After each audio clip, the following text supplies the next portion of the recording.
Hallo zusammen, ich bin Vishal Weiber. Ich begrüße Sie herzlich auf meinem Kanal.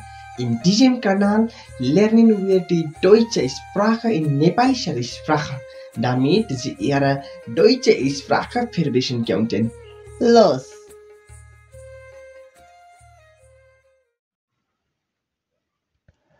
So आजको हामी लेसनमा हामी चाहिँ डिचालिन number and त्यसको pronunciation हैन अङ्क र उच्चारणहरू अनि जर्मन भाषामा चाहिँ नम्बरलाई चाल हैन नम्बरहरू डिचालिन आज चाहिँ हामी नम्बरहरूको बारेमा पढ्छौँ अनि प्रोनाउन्सिएसन पनि कसरी हुन्छ त्यसको कुरामा पनि हामी बुझ्छौँ है त ल सुरुदेखि नै जाउँ 0 देखि नै है त 0 0 है अनि यहाँनिर नेपाली प्रोनाउन्सिएसन पनि छ अनि यहाँ इङ्ग्लिसमा पनि छ तपाईहरुले नोट डाउन पनि गर्नु होला पढ्नु हुँदाखेरि अथवा यसरी क्लास लिनु हुँदाखेरि सकेसम्म चाहिँ एउटा पेन हैन अनि एउटा नोट चाहिँ लिएर बस्नु होला हुन्छ हामी सुरु गर्छौं है त ओके सुरुमा 0 भनेको 0 1 2 3 4 5 6 हैन त्यो प्रोनाउन्सिएसन याद गर्नु ल अब नम्बर त स्पेलिङ अनि प्रोनाउन्सिएसन याद गर्नु अरु त्यस्तै हो जस्तै 0 लाई 0 भन्छौं हैन 0 1 2 3 3 हो त्यो 3 4 5 भनेको 5 5 6 हैन अनि त्यस्तै गरेर 7 जी त्यो हामीले त्यो जेट वाला हुन्छ नि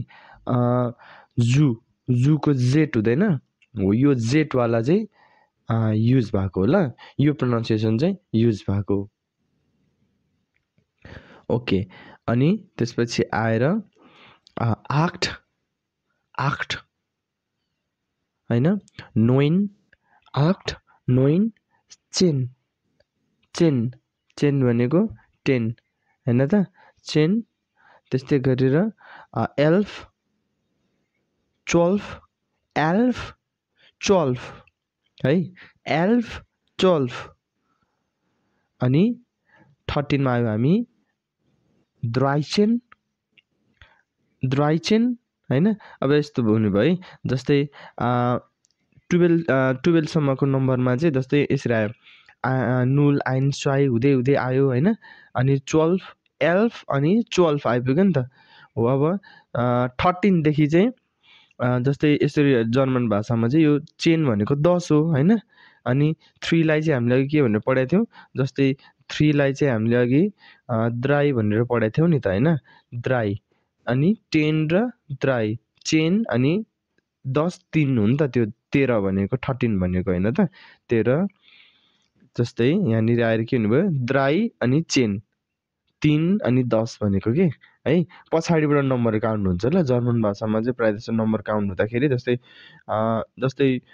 13 भयो नि यहाँनिर हैन द्राई अनि अगाडिको चेन पछाडीको फियर अगाडिको चेन हो यसरी हुन्छ अब जस्तै यहाँनिर अब 15 हुँदैछ 15 हो पछाडीकोलाई के भन्नुभयो फ्युन्फ अघि हामीले भर्खर हेर्यौ फ्युन्फ अगाडिको चेन फ्युन्चेन यसरी है फ्युन्चेन यसरी चाहिँ नम्बर सिस्टम जान्छ है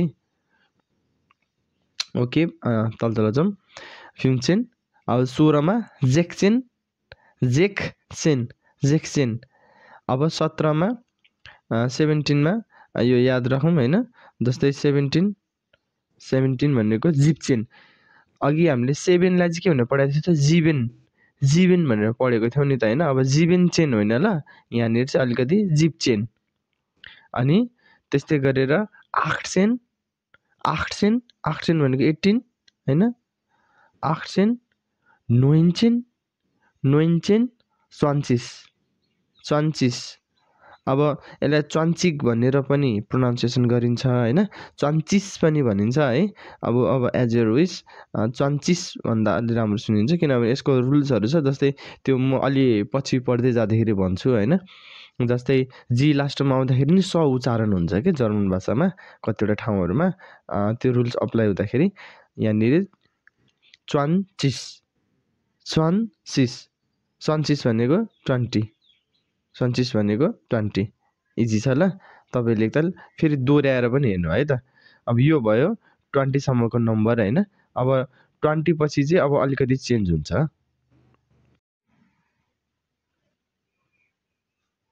सो त्यो चाहिँ हाम्रो 34 सम्मको 20 सम्मको नम्बरहरू भयो हैन। अब 20 भन्दा माथिपट्टि नम्बर सिस्टम यसरी सजिलो तरिकाले नै जान्छ। त्यस्तो भास्ट केही पनि छैन। मात्र अलिकति यसो याद गर्नुपर्ने कुराहरू मात्रै हो हैन। हेर्दै जाउँ। जस्तै 21 आएपछि अघि नै पनि मैले भने जर्मन भाषामा चाहिँ के हुन्छ भने पछाडिको नम्बर सुरुमा अनि अगाडिको नम्बरलाई चाहिँ प्रोनाउन्स गर्छ कि। जस्तै यहाँ 21 पछाडि त 1 छ हैन। त्यही कारणले गरेर चाहिँ के हुन्छ त पछाडि चाहिँ आइन हैन। यहाँ 21 भनेको त पछाडि 1 हो नि त। त्यही भएर त्यही कारणले गरेर पछाडि चाहिँ आइन und 20 अगाडिको त 20 नै हो। आइन und 20 zwei und 20 हैन। त्यसपछि 3 und 20 अनि 4 und 20 यसरी जान्छ। 4 und 20 हैन। 5 und 20 किनभने अगाडिपट्टिको नम्बर त हामीले सबै पढिसकेको छ 20 सम्मको। अब x पछि चाहिँ सबै इजी नै छ। सेम त्यसरी नै जान्छ। 5 und 20 हैन। 6 und 20 7 und 20 यो und भनेको चाहिँ एन्ड हो ल। und भनेको चाहिँ एन्ड हो। जस्तै 6 und 20 यो बिचको यो und भनेको चाहिँ एन्ड हो। 6 und 20 त्यस्तै गरेर अघि चाहिँ जस्तै 17 यो 7 आउँदाखेरि चाहिँ टाइममा मान्छेहरू झुकिन्छन् हैन। जस्तै सुरुमा जिबेन भएको थियो 7 मात्रै हुँदा 17 हुँदाखेरि जिप्चेन भएको थियो। जिबेनचेन होइन जिप्चेन भएको थियो नि त। हो अनि अब 27 हुँदाखेरि चाहिँ जिबेन उन 20 अब चाहिँ पुरै प्रोनाउन्स जिबेन उन 20 8 उन 20 हैन। 9 उन 20 हो। यस्तो गरेर जाने भयो। अब ठ्याक्कै याद गर्नुपर्ने भने द्राइसिस 30 भनेको द्राइसिस यो बिटा साइनवाला छ नि यो भनेको डबल एस हो। मैले यसको बारेमा अघिल्लो भिडियो पनि भनिसकेको छु। अघिल्लो भिडियोमा चाहिँ हामीले बेसिक जर्मनको अल्फाबेटहरूको बारेमा हामीले सिकेका थियौँ हैन। त्यही कारणले गरेर त्यस्तो केही छ भने तपाईँले त्यो भिडियोमा फर्केर गएर पनि अल्फाबेटको बारेमा हेर्नु होला यदि तपाईँ चाहिँ बेसिक लेभलदेखि स्टार्ट गर्दै हुनुहुन्छ भने है त। ल अब त एकदमै सजिलो भइहाल्यो नि है। द्राइसिस हैन। आइन und 30 सेमी जस्तै यहाँनिर आइन und 30 zwei und 30 हैन। आइन und 30 zwei und 30 अनि त्यसै गरेर 3 und 30 सेम यसरी। अब द्राइसिस भएपछि सेम अघि जसरी हामीले 24 पछिको रुल्समा लाग्छ नि त्यस्तै गरेर अब यहाँनिर आएपछि जस्तै फियरचिस भयो हैन त। यहाँनिर फियरचिस भनेको 40 हैन। अब फियरचिक पनि भन्छ फियरचिस पनि भन्छ अनि एज योर विस हैन। रुल्स अनुसार फियरचिक पनि भइरहेको हुन्छ सरी फियरचिस पनि भइरहेको हुन्छ फियरचिक पनि भइरहेको हुन्छ। तपाईँले यसमा जे भन्दा नि मिल्छ। यो चाहिँ पछि हामी यसको रुल्स पनि पढ्छौँ। अलिअलि रुल्स पनि छ हैन। ओके अब आइन und 40 सेम सबै ठाउँमा सेम जस्ताको त्यस्तै लाने हो है। अब तपाईँले याद गर्नुपर्ने हुन्छ जस्तै तपाईँले याद गर्नुपर्ने भनेको चाहिँ के हो भने 20 हैन। द्राइसिस 20 द्राइसिस कस्तो हुन्छ यस्तै यहाँनिर टिक्ला चाहिँ द्राइसिस हैन। त्यस्तै गरेर फियरचिस भइहाल्यो। अब फियरचिस पछि 50 मा 50 मा आउँदाखेरि ल यहाँ चाहिँ फुन्सिस हैन। फुन्सिस 60 भयो भने जेक्सिस अनि 70 भयो भने 70 भयो भने जिप्चिस हैन। जिप्चिस एज योर विस आक्सिस अथवा आक्सिक्ट हैन। 90 अनि 100। अब जस्तै तपाईँलाई योभन्दा माथिको जस्तै 61 भन्नु पर्यो भने के हुन्छ आइन उन जेक्सिस पछाडिको नम्बरलाई लिने उन थप्ने अनि जस्ताको त्यस्तै अगाडिपट्टि 70 पुगेको छ कि 80 पुगेको छ कि हैन 50 पुगेको छ कि त्यो आरामले जाने भयो। अब 100 पछिको हुँदा जस्तै 110 छ भने 100 चेन 100 un चेन्ड ठिक छ। 100 un चेन अनि जस्तै यहाँनिर 133 छ भने अगाडिपट्टिको 100लाई सुरुमा लिनुपर्ने भयो 100 होइन, अथवा यसलाई 100 पनि भन्नु मिल्यो, 100 नभनिकन 100 und 33 पछाडिपट्टिको 33 भनेको त 33 हो होइन, अगाडिपट्टिको 100 मात्रै थपेको 100 33। अब जस्तै 200 अब 45 भनेको के हो 45 हो 45 हो, त्यही भएर 245। अब त्यस्तै गरेर सबै ठाउँसम्म लाने नै भइहाल्यो। अब 1000 आएपछि यहाँनिर यसलाई 1000 होइन 1000 होइन 1000 हो ल 1000 1000 2000 3000 होइन, यसरी चाहिँ नम्बर जाने भयो। यसलाई एउटा ठुलो नम्बर पनि यहाँनिर एउटा दिएको छ, हेरिदिउँ यसलाई ल। जस्तै यहाँनिर 1245 छ होइन त, ल यसलाई कसरी हुन्छ 1000 होइन 1200 अनि 45 भनेको के हुनुभयो 45। इजी छ ल, त्यो हेर्दाखेरि मात्रै नम्बर धेरै भएको जस्तो हो होइन, तर इजी छ।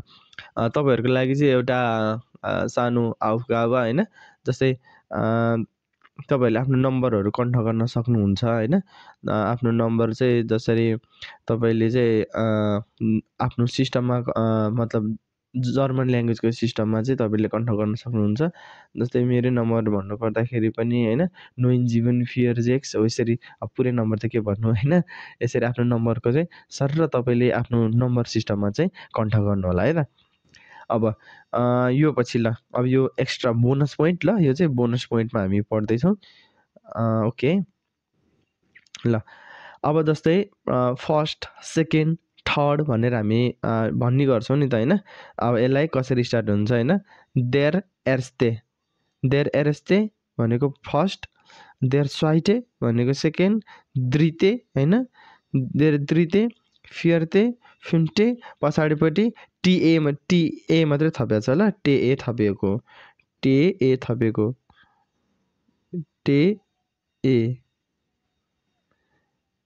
यो ई हो भन्नु होला होइन, यो ई त ई हो तर जर्मन भाषामा ए भन्छ नि त, अनि यसलाई टे ए होइन। अब मैले अघिल्लो भिडियोहरूमा पनि प्रोनाउन्सिएसनको बारेमा भनेको छु, तपाईँले त्यो भिडियो पनि दोहोऱ्याएर हेर्न सक्नुहुन्छ है त, टे ए हो त्यो हो। यस प्रकारले चाहिँ तपाईँले चाहिँ जस्तै फर्स्ट सेकेन्ड थर्डको कुरा पनि गर्न मिल्यो, जस्तै होइन फ्युम्टे जेक्स्टे होइन, यहाँनिर जेक्स्टे जिभेन्टे आक्टे नोइन्टे चेन्टे हो।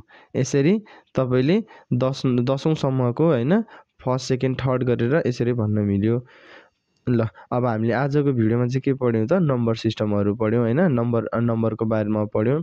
जस्तै 0लाई 0 1 2 3 होइन यसरी, अनि त्यस्तै गरेर 34 सम्म सेम भइहाल्यो होइन। अब 34 पछि 21 22 यसरी जानुभयो। अनि ठ्याक्कै 10को अङ्कमा चाहिँ तपाईँले याद गर्नु, जस्तै 34 36 होइन, त्यसपछि आएर फियर्चिज फिम्चिज होइन, यस्तो गरेर चाहिँ तपाईँले नम्बर याद गर्नु पऱ्यो। अनि 100 पछिको कुराहरू पनि यहाँ माथि हामीले कुरा गरिसकेका छौँ, यो तपाईँले एकताल भिडियो दोहोऱ्याएर हेर्नुभए पनि हुन्छ। अब स्पेलिङहरू होइन यहाँनिरको हेरेर लेख्नु छ भने पनि तपाईँले पज गरेर हेर्न सक्नुहुन्छ है त। ल आजको भिडियोमा चाहिँ हामीलाई यति नै राखौँ। धेरै धेरै धन्यवाद तपाईँहरूले यहाँसम्म चाहिँ हेरिदिनु भयो। Ich danke Ihnen für Ihre Aufmerksamkeit und हामी अर्को भिडियोमा फेरि पनि भेट्नेछौँ। अनि यदि तपाईँले भिडियोहरू मन परेको छ, केही सिकिरहनु भएको छ भने सब्सक्राइब गर्न नबिर्स्नु होला, ताकि तपाईँले अन्य राम्रो भिडियोहरू होइन जर्मन भाषा सम्बन्धी चाहिँ तपाईँले नछुटियोस्। मैले चाहिँ यो सबै सिरिज होइन A1को सबै सिरिज अनि A2को सबै सिरिज B1को सबै सिरिज चाहिँ मैले ल्याउँदैछु। सबै तपाईँले चाहिँ घरमै बसेर पनि सबै कुराहरू चाहिँ होइन ग्रामरदेखि लिएर सबै कुराहरू पढ्न सक्नुहुनेछ। त्यही कारणले गरेर चाहिँ सब्सक्राइब थिचेर होइन अल बटनमा थिच्न नबिर्सिनु होला है त। ओके दाङ्केसुन फिलेन दाङ्क अन्त ह्याप्पी न्यु इयर सबैजनालाई। धेरै धेरै धन्यवाद। अर्को भिडियोमा भेटौँला।